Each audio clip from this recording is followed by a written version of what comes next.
اسرائیل کو پاکستان میں ہونے والی گرفتاریوں پر اعتراض ہے یا پھر پاکستان تحریک انصاف کی صفوں میں ہونے والی گرفتاریوں پر اعتراض ہے؟ دیکھیں بینش، یہ ہم تو کافی عرصہ سے یہ بات کرتے چلے آ رہے ہیں. جب فورن فنڈنگ کا فیصلہ آیا تھا ہم نے تو اس وقت بھی کہا تھا کہ یہ بیرونی ایجنڈا ہے، یہ پاکستان کا ایجنڈا نہیں ہے.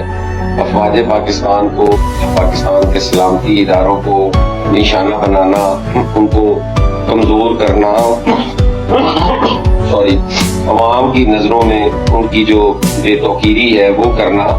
یہ کوئی اندرونی ایجنڈا نہیں ہے، یہ بیرونی ایجنڈا ہے. اور آہستہ آہستہ اگر آپ دیکھیں گے تو وہ کھل کے سامنے آ رہا ہے. وہ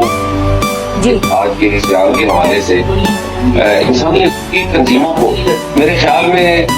فلسطین کے جو حالات ہیں وہ شاید نظر نہیں آتے، ان کو کشمیر کے اندر جو کچھ ہو رہا ہے ان کو شاید وہ نظر نہیں آتا. پوری آپ دنیا کے اندر اگر دیکھ لیں، چیچنیا، بوسنیا، وہ سارا کچھ جو ہے وہ وہاں پہ کوئی انسانی حقوق کی خلاف ورزیاں نہیں ہوئی. اور پاکستان کے اندر جہاں پہ آپ کے 9 مئی کا واقعہ ساری دنیا نے دیکھا، احتجاج کرنا سب کا حق ہے، اظہار رائے پہ کوئی پابندی نہیں ہے،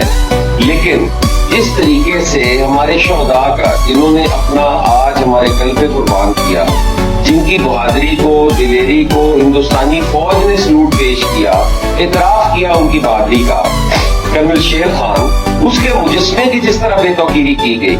باقی جو شہداء ہیں ان کے ساتھ جو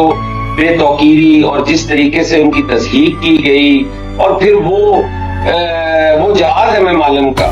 جس سے انڈیا لرزتا تھا،